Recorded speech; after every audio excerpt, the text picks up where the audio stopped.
पहले की बात है। किसी गांव में एक किसान रहता था। वह रोज भोर में उठकर दूर झरनों से स्वच्छ पानी लेने जाया करता था।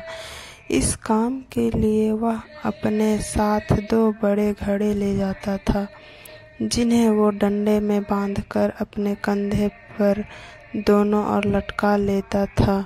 उनमें से एक घड़ा कहीं से फूटा हुआ था और दूसरा एकदम सही था। इस वजह से रोज घर पहुँचते पहुँचते किसान के पास 1.5 घड़ा पानी ही बच पाता था। ऐसा 2 सालों से चल रहा था। सही घड़े को इस बात का घमंड था कि वो पूरा का पूरा पानी घर पहुंचाता है और उसके अंदर कोई कमी नहीं है। वही दूसरी तरफ फूटा घड़ा इस बात से शर्मिंदा रहता था कि वो आधा पानी ही घर तक पहुंचा पाता है और किसान की मेहनत बेकार चली जाती है।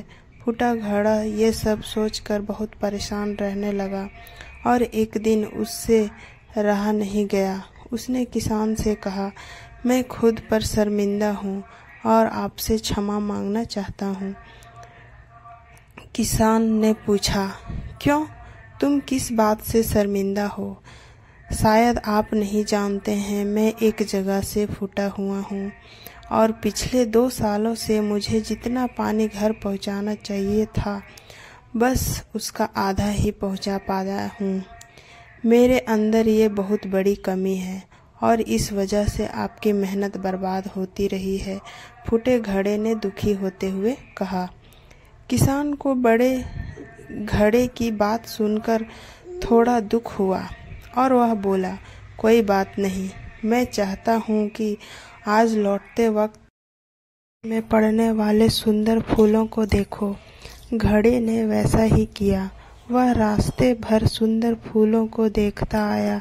ऐसा करने से उसकी उदासी कुछ दूर हुई, पर घर पहुँचते पहुँचते फिर उसके अंदर से आधा पानी गिर चुका था।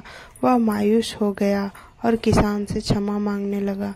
किसान बोला, शायद तुमने ध्यान नहीं दिया, पूरे रास्ते में जितने भी फूल थे वो बस तुम्हारी तरफ ही थी, सही घड़े की तरफ एक भी फूल नहीं था। ऐसा इसलिए क्योंकि मैं हमेशा से तुम्हारे अंदर की कमी को जानता था और मैंने उसका लाभ उठाया। मैंने तुम्हारे तरफ वाले रास्ते पर रंग बिरंगे फूलों के बीज बो दिए थे।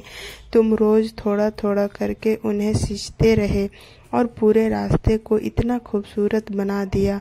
आज तुम्हारी वजह से ही मैं इन फूलों को भगवान को अर्पित कर पाता हूँ और अपना घर सुंदर बना पाता हूँ। तुम ही सोचो, अगर तुम जैसे हो वैसे नहीं होते तो भला क्या मैं ये सब कुछ कर पाता?